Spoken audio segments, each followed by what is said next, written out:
En un mundo donde los hilos del poder y el dinero tejen el destino de todos, ¿qué puede hacer una sola hebra de honestidad contra una tela de engaño? ¿Puede el susurro de una mujer, a la que nadie ve, ser lo suficientemente fuerte como para descoser un imperio de mentiras y salvar una vida olvidada? Acompáñenme en esta historia de valor silencioso, de traición familiar y de una lucha incansable por la justicia en los viejos talleres de una fábrica legendaria. Don Ramiro tiene 80 años de vida, y ya hay 2 personas planeando su último día.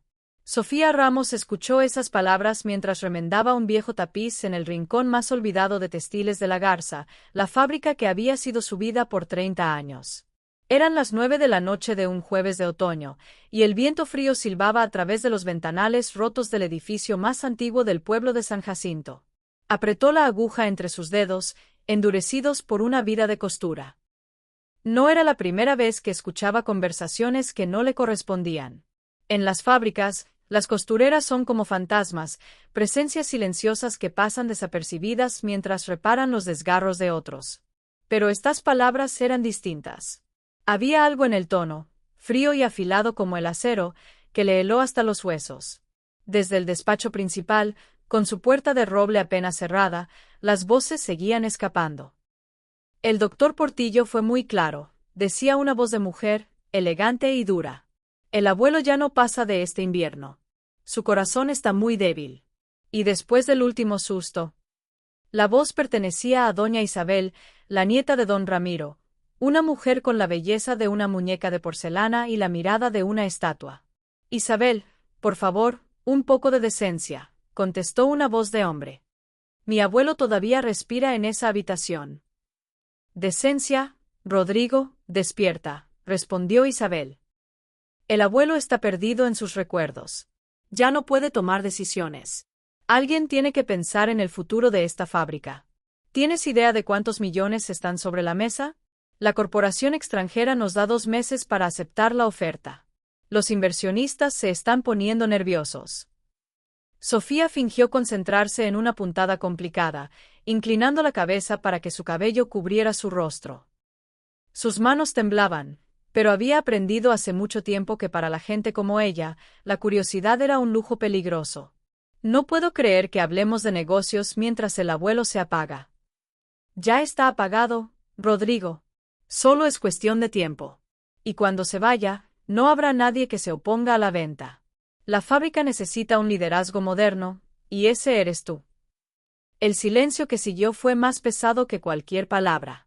Sofía sintió una revuelta en el estómago. Terminó la costura, guardó sus hilos y caminó hacia la salida, pero sus piernas se sentían de trapo. 30 años cosiendo en esa fábrica le habían enseñado que la vida no era justa, que los patrones vivían con reglas distintas, que el dinero podía comprar casi todo. Pero nunca había escuchado algo tan cruel, tan desalmado. Al salir a la calle, el aire frío de la noche la golpeó. Cerró los ojos y, por un instante, volvió a su niñez, a la pequeña sastrería de su padre, donde el olor a tela y a tiza llenaba el aire. Hija, le decía siempre su papá, mientras cortaba un traje con precisión de cirujano, Dios te dio manos para unir lo que está roto y un corazón para ver la hebra podrida en la tela más fina. Nunca desperdicies esos dones. En lugar de irse a su casa, sus pies la llevaron por el patio de la fábrica hacia el ala este, donde estaba la vieja casona en la que don Ramiro había vivido siempre. Las luces estaban bajas. Sofía no debía estar ahí, esa era la residencia privada del patrón.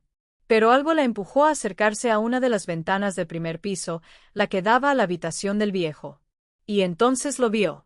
En una gran cama de madera, bajo una luz amarilla y débil, yacía el hombre que había construido todo aquello.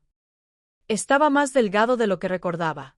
Su piel, antes curtida por el sol, ahora era pálida y casi transparente.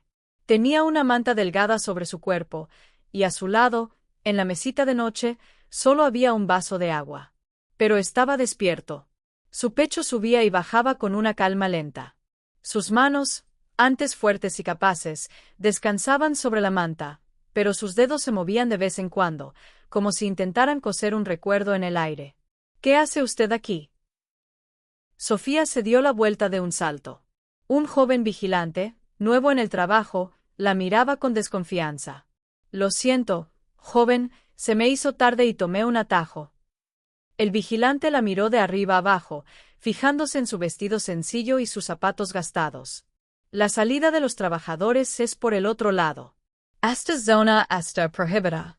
Sí, joven, disculpe. Sofía se alejó a toda prisa, pero no sin antes lanzar una última mirada a la ventana.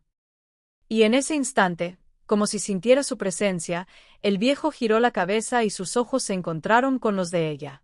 Eran los mismos ojos azules y claros que recordaba, los mismos ojos de su esposa, doña Elvira, a quien Sofía había querido mucho. La había visto por última vez hacía un año, en la fiesta de aniversario de la fábrica. Doña Elvira era una mujer buena, de sonrisa fácil, que siempre trataba a Sofía como a una persona, no como a una empleada más. ¿Cómo te llamas?, le había preguntado Elvira, mientras Sofía recogía los restos de tela después de una demostración. Sofía, señora. ¡Qué bonito nombre! Yo soy Elvira. Perdona todo este desorden, a mí Ramiro le encanta mostrar sus telas. Ninguna patrona le había pedido disculpas a Sofía en 30 años. Ese simple gesto la había hecho sentir importante. Y ahora Elvira ya no estaba, y su esposo se apagaba lentamente mientras su propia familia esperaba su final. Sofía llegó a su pequeña casa en el barrio de los Obreros. Vivía sola desde que sus padres habían fallecido. La casa era humilde, pero cada rincón estaba lleno de recuerdos. Se preparó un té de tila y se sentó en la mecedora de su madre. La foto de su padre, con su cinta de medir colgada al cuello, la miraba desde la pared. ¿Qué haría usted, papá?, le susurró a la foto. Y la respuesta le llegó con su propia voz, como un eco de las tardes en la sastrería. Lo correcto, hija. Siempre lo correcto, aunque la puntada duela. Sofía se cubrió el rostro con las manos y lloró. Lloró por Elvira, por don Ramiro, por la injusticia de un mundo donde el hilo del dinero pesaba más que el hilo de la vida. Pero cuando se secó las lágrimas, algo en su interior había cambiado. Una decisión, firme y dura como una aguja de acero, se clavó en su pecho. Mañana volvería a la fábrica. Y estaría muy atenta. Con los ojos bien abiertos. Sofía llegó a la fábrica a las 6 de la mañana del viernes, 2 horas antes de que sonara la sirena que llamaba a los trabajadores. Fermín, el viejo guardia de la entrada, apenas levantó la vista de su taza de café. Tempranito como siempre, doña Sofía. El hilo no se enhebra solo, don Fermín. Subió por la escalera de servicio hasta su puesto en el taller de remiendos. A esa hora, la fábrica era un gigante dormido, silencioso, con solo el murmullo del viento colándose por las rendijas. En lugar de ir a su máquina de coser, caminó de nuevo hacia la casona del patrón. El sol apenas empezaba a salir, tiñendo el cielo de un color rosado pálido. Se acercó a la misma ventana de la noche anterior. Don Ramiro seguía en la cama. Los monitores que antes estaban a su lado ya no estaban. Solo la mesita con el vaso de agua. Pero su pecho seguía moviéndose, con esa terquedad silenciosa de quien se aferra a la vida. 50 años, murmuró Sofía. 50 años levantando esta fábrica, para terminar así. Disculpe. Sofía se giró. Un doctor joven, de unos 30 años, con el pelo revuelto y una bata blanca arrugada, la miraba con sorpresa. No debería estar aquí. Esta es un área privada. Lo siento, doctor. Es que el señor, don Ramiro. El doctor se acercó a la ventana y miró hacia adentro.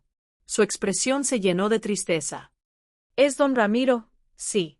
Un milagro que siga con nosotros.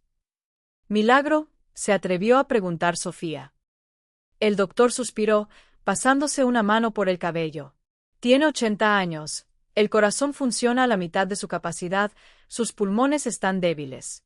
Cualquier libro de medicina diría que debería estar en un hospital, con cuidados intensivos. Pero aquí está. Por ahora. El doctor la miró con atención. Usted es de las costureras, ¿verdad? Sí, doctor. Me llamo Sofía Ramos. Dr. Mateo Vargas. Soy el médico de la fábrica, dijo, extendiendo la mano. Sofía la estrechó, sorprendida. Le preocupa don Ramiro, ¿verdad, Sofía? Ella dudó. Algo en los ojos del doctor Mateo le inspiraba confianza, pero 30 años de callar le habían enseñado a ser prudente. Mi padre era sastre, doctor. Trabajó para don Ramiro cuando empezaron. Decía que los patrones como él, los que luchan por su gente, tienen un hilo de vida más fuerte que los demás. El doctor Mateo sonrió con amargura. Su padre era un hombre sabio. Don Ramiro sin duda está luchando. El problema es que hay quienes no quieren que siga luchando. El corazón de Sofía dio un vuelco. ¿Qué quiere decir, doctor? Mateo miró a su alrededor, asegurándose de que nadie los escuchaba. No debería decirle esto, pero algo aquí no está bien. Las decisiones que se están tomando sobre su salud no tienen lógica. El doctor Portillo, su médico privado, ha suspendido casi toda su medicación. Le quitó el tratamiento para el corazón, el oxígeno. Dice que es para no ser invasivos, para darle calidad de vida en sus últimos días. ¿Y por qué haría eso? Esa es la pregunta que no me deja dormir. El doctor Portillo es una eminencia, un cardiólogo famoso. Pero sus decisiones con don Ramiro van en contra de todo lo que yo aprendí. Ayer intenté hablar con don Rodrigo. Me llamó a su oficina y me recordó que solo soy el médico para los accidentes de los obreros, que no debo meterme en los asuntos privados de su familia. Mateo apretó los puños. Me amenazó con despedirme si volvía a preguntar. Sofía sintió que la rabia le subía por el cuerpo. Las palabras que había escuchado la noche anterior ahora tenían un sentido terrible. Doctor Mateo, necesito contarle algo. Durante los siguientes 10 minutos, Sofía le contó todo lo que había oído. La conversación entre Isabel y Rodrigo, la frialdad con la que hablaban de la muerte de su abuelo, los millones de la venta de la fábrica. Mateo escuchaba, y su rostro se ponía cada vez más pálido. Dios mío, es peor de lo que imaginaba. ¿Qué podemos hacer? Mateo la miró, asombrado por el plural. Sofía, esto es muy peligroso. Los de la Garza son los dueños de todo el pueblo. Tienen dinero, influencias, abogados. Lo sé. Pero don Ramiro no tiene a nadie más. Mateo se quedó callado un momento, mirando hacia la ventana. Tiene razón. Alguien tiene que hacer algo. Sacó su celular. Voy a empezar a documentar todo. Cada visita que haga, cada medicamento que vea que le han quitado, cada orden extraña. Pero necesitamos más que eso. Necesitamos pruebas. ¿Qué clase de pruebas? Grabaciones, documentos, algo que demuestre que lo están dejando morir a propósito. Mateo miró a Sofía directamente a los ojos. Y para conseguir eso, necesitamos a alguien que pueda moverse por la fábrica sin que nadie sospeche. Alguien que todos dan por sentado. Alguien invisible. Sofía entendió la petición. Era arriesgar su trabajo, el único sustento que tenía. Pero cuando miró de nuevo al hombre que yacía en esa cama, supo que no tenía opción. Dígame qué tengo que hacer. Durante la siguiente hora, mientras la fábrica empezaba a despertar con el sonido de las máquinas, Mateo le explicó a Sofía lo que necesitaba saber. Qué medicinas debía buscar, qué tipo de documentos serían útiles, qué conversaciones debía intentar escuchar. Mi turno aquí termina al mediodía, dijo Mateo. Volveré en la noche con cualquier excusa. Tenga mucho cuidado, Sofía. Si la descubren. Lo sé. Mateo se fue y Sofía empezó su jornada de trabajo, pero ahora con un propósito distinto. Remendaba telas, pero sus oídos estaban alerta a cada conversación, sus ojos a cada detalle. A las 9 de la mañana, mientras llevaba una pila de retazos cerca de las oficinas, escuchó voces alteradas. Se acercó con su carrito, fingiendo recoger hilos del suelo. No puedo creer que me pidas esto, Isabel. Era la voz de Rodrigo. Te lo estoy ordenando. Llama a los de la notaría y diles que preparen los papeles de la venta. El abuelo no va a firmar nada. No necesita firmar. Con el informe del doctor Portillo que dice que no está capacitado mentalmente, nosotros, como sus tutores, podemos firmar por él. Es perfectamente legal. Legal, pero no es correcto. La corrección no paga las cuentas. ¿O prefieres que esta fábrica termine en la ruina como todas las demás del pueblo? Estamos asegurando nuestro futuro. Hazlo, o buscaré a alguien que sí tenga el valor de hacerlo. Silencio. Está bien. Pero quiero que conste que no estoy de acuerdo. Tu desacuerdo te lo puedes guardar. La puerta se abrió de golpe y Rodrigo salió, rojo de furia. Pasó junto a Sofía sin siquiera verla. Sofía siguió recogiendo hilos, pero sus manos temblaban. Acababa de escuchar la pieza que faltaba. El plan para declarar a don Ramiro incompetente y vender la fábrica sobre su cuerpo todavía tibio. Esperó 5 minutos y luego, con el corazón martillándole en el pecho, sacó el teléfono viejo que guardaba en su bolsillo. No era moderno, pero servía para grabar voz. Tendría que ser más lista, más valiente. El resto de la mañana pasó en una tensión constante. Sofía cosía, observaba, escuchaba. A las 2 de la tarde, en su hora de almuerzo en el pequeño comedor de los trabajadores, se sentó en una esquina y repasó lo que sabía. No era mucho, pero era el principio de una hebra. Doña Sofía. Levanto la vista. Fermín, el viejo guardia, la miraba con preocupación. Era un hombre bueno, viudo como ella, que había trabajado para don Ramiro desde que era un muchacho. Habían compartido muchos almuerzos silenciosos, entendiendo sus soledades. Se le ve preocupada. ¿Todo bien? Sofía estuvo a punto de contárselo todo, pero se contuvo. Cuanta menos gente supiera, más seguro sería. Solo el cansancio de siempre, don Fermín. Él no pareció muy convencido, pero asintió. Si necesita algo, lo que sea, usted nomás diga. Lo sé. Gracias. A las 4 de la tarde, Sofía estaba limpiando el baño de las oficinas administrativas cuando escuchó pasos. Se metió en uno de los cubículos y aguantó la respiración. Todo está saliendo a la perfección. Era la voz de Isabel. Portillo ya firmó el certificado de incapacidad. Dice que el abuelo tiene demencia senil avanzada. ¿Y cuánto nos costó ese certificado?, preguntó Rodrigo. 100.000 ahora. Otros 100.000 cuando todo termine. Un precio justo por asegurar nuestro legado. ¿Y si alguien se entera? Rodrigo, ¿quién se va a enterar? Mateo es un médico de pueblo sin influencias. Los obreros no se atreven ni a mirarnos a los ojos. Y aunque alguien sospechara, ¿qué podrían probar? Son solo decisiones médicas. Una triste, pero inevitable, consecuencia de la vejez. A veces me das miedo, Isabel. Alguien tiene que ser el fuerte.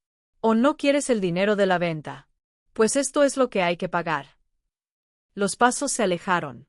Sofía salió del cubículo con las piernas temblando. Acababa de escuchar la confesión del soborno, y lo tenía todo grabado. Pero cuando revisó la grabación, su corazón se hundió. El audio se oía lejano, distorsionado por el eco del baño. Las voces eran apenas murmullos. No serviría como prueba.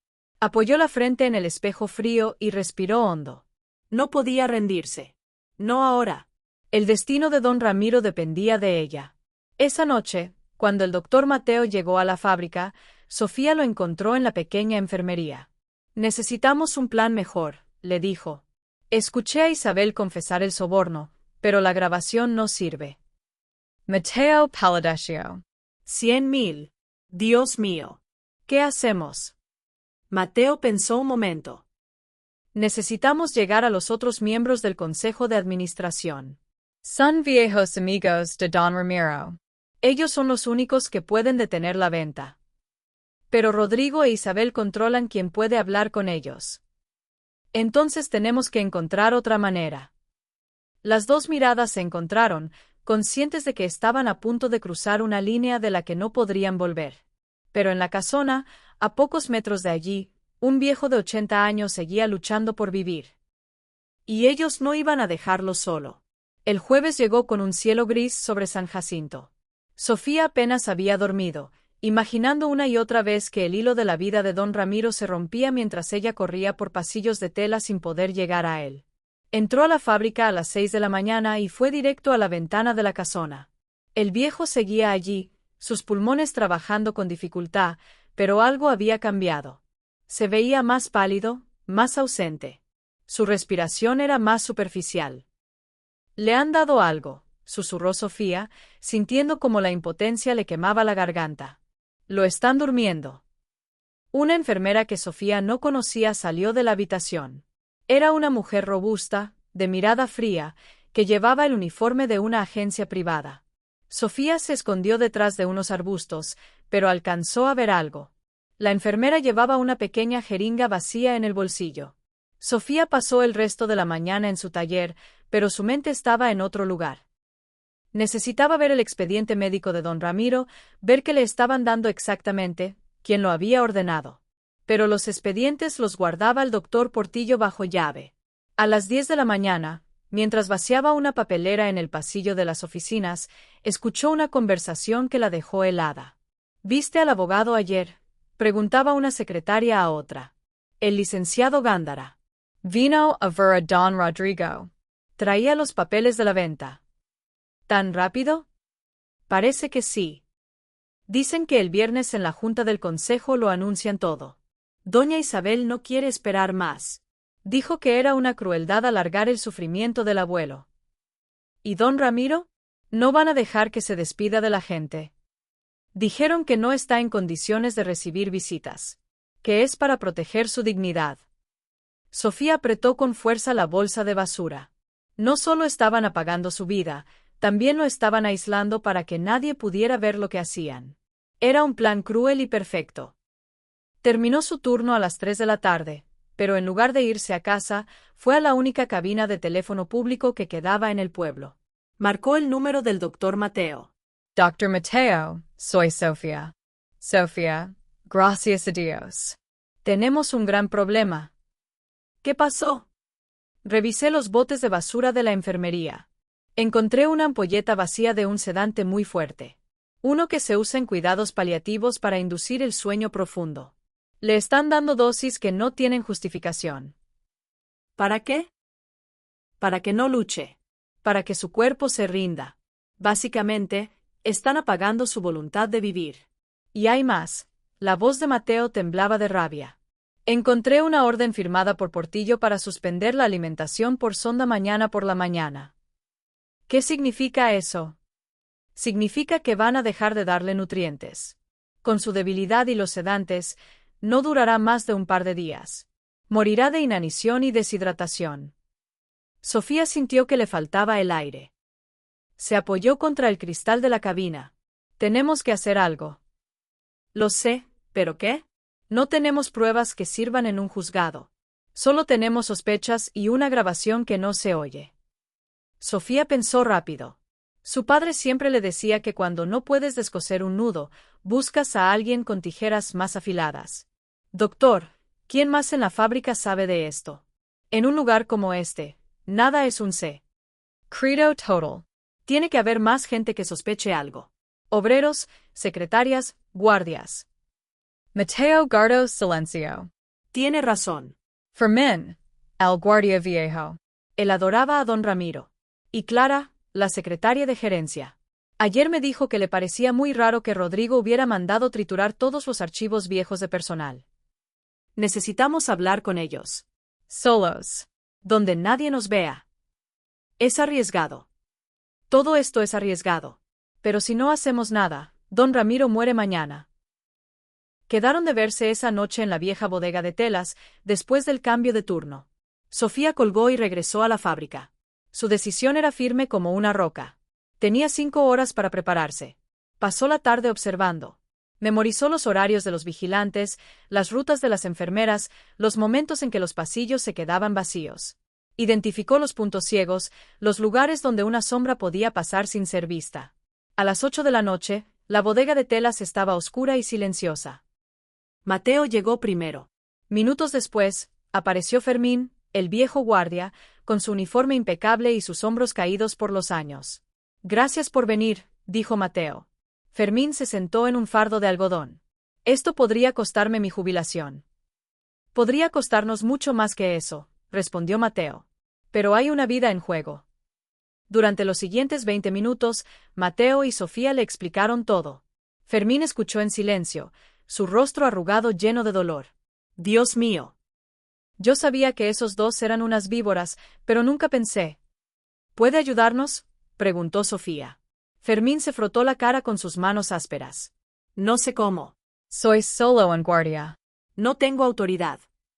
Pero tiene acceso a todo, dijo Mateo. Conoce cada rincón de esta fábrica. ¿Hay alguna forma de conseguir los expedientes médicos? Ahora entrar a la oficina de Rodrigo. Podría, olvidar, cerrar una puerta. O hacer que las cámaras de seguridad de ese pasillo fallen por unos minutos.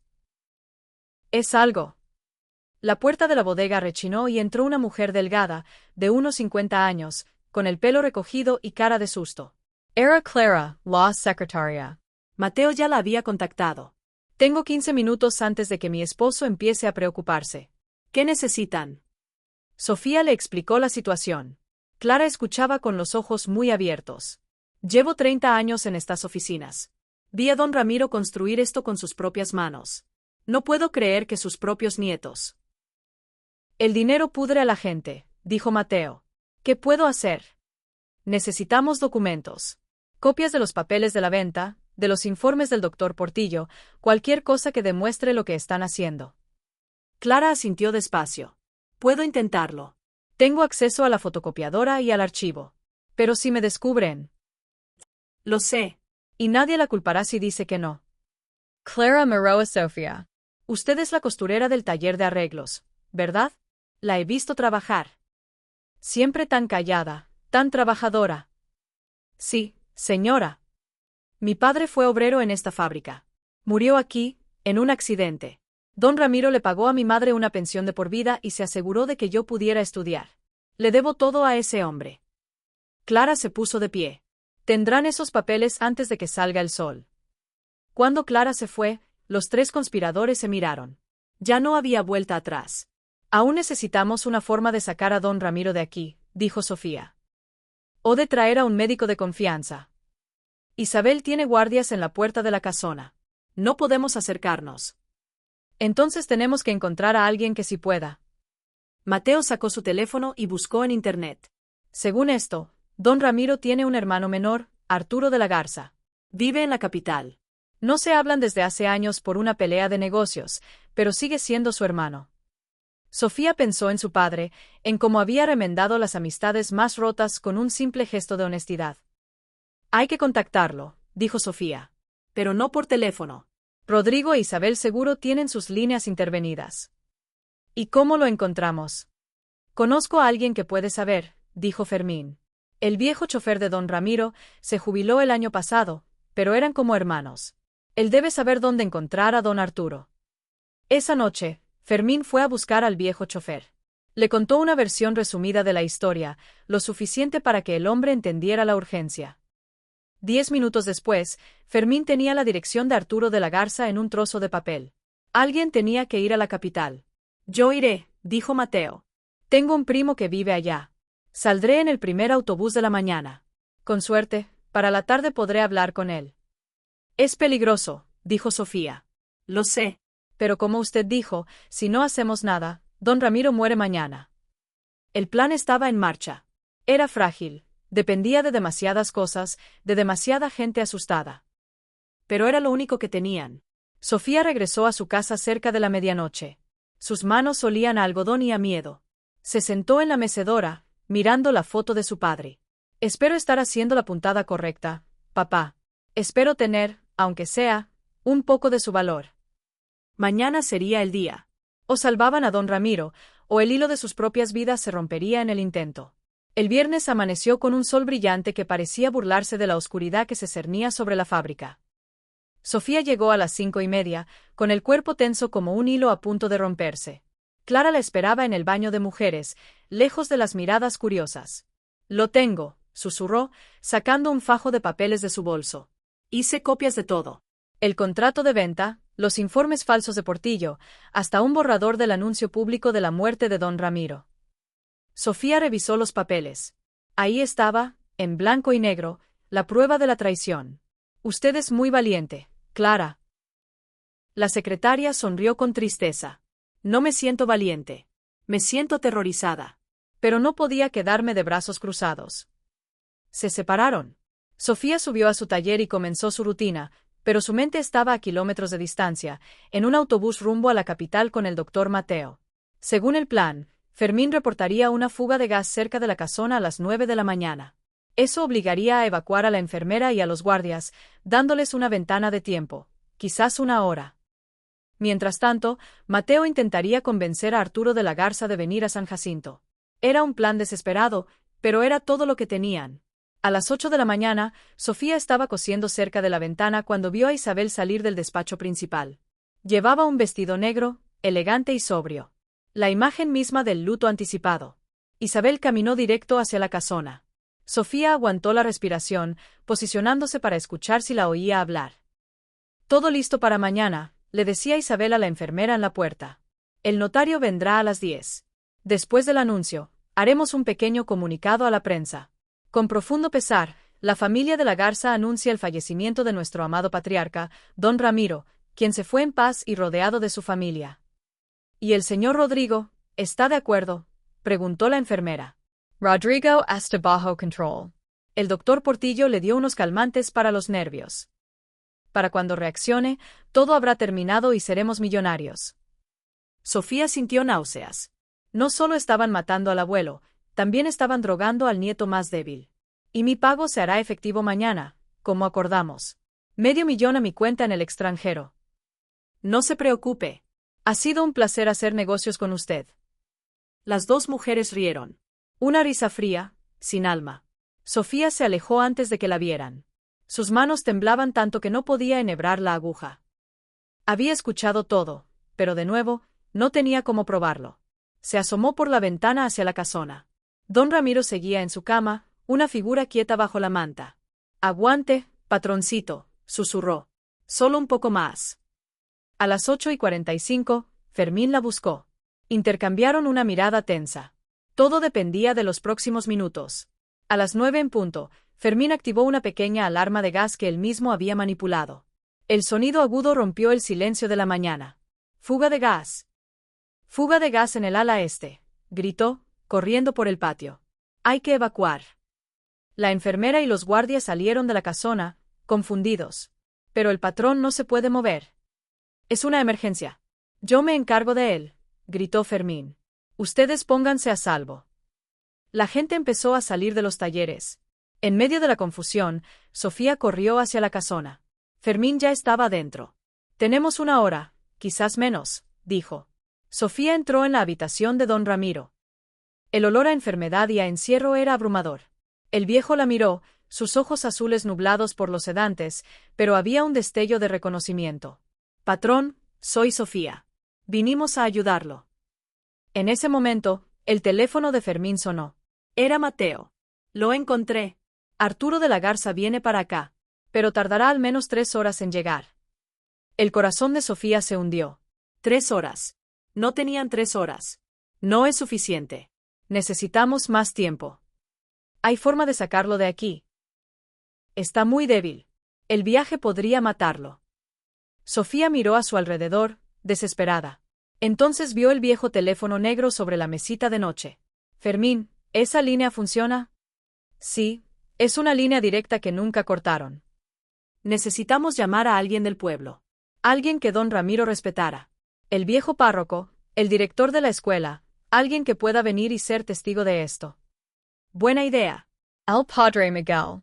Don Ramiro donó el dinero para construir la iglesia nueva. Él vendrá corriendo. Mientras Fermín llamaba, Sofía se sentó junto a don Ramiro. Le tomó la mano. Estaba fría. «No se rinda, patrón. La ayuda viene en camino». Él apretó su mano débilmente. Era casi imperceptible, pero fue suficiente. A las 9:30, sonó la sirena principal. Se había acabado el simulacro. La enfermera y los guardias volvían. «Se acabó el tiempo», dijo Fermín. «Escondéis, Sofía». Sofía se metió en el viejo armario de ropa, dejando la puerta apenas abierta. La enfermera entró, furiosa. «¿Qué fue todo eso?» «Falsa alarma», dijo Fermín. «Pero más vale prevenir». La enfermera se acercó a don Ramiro y le revisó el pulso. «Sigue igual. No entiendo cómo aguanta tanto». Sacó una jeringa de su bolsillo. «Bueno, con esto seguro que descansa mejor». Sofía vio cómo llenaba la jeringa con un líquido transparente. Era la dosis final. La que lo apagaría para siempre. «No, gritó una voz desde la puerta. Todos se giraron. Rodrigo estaba de pie en el umbral. Pálido, con los ojos rojos, pero de pie. No lo hagas. Rodrigo, ¿qué haces aquí? Deberías estar descansando.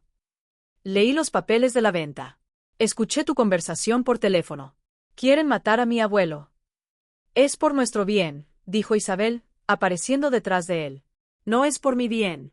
Es mi abuelo, gritó Rodrigo, y por primera vez, Sofía vio en él al niño que don Ramiro había criado, no al hombre de negocios ambicioso. No voy a dejar que lo maten. Se abalanzó sobre la enfermera, intentando quitarle la jeringa. Forcejearon.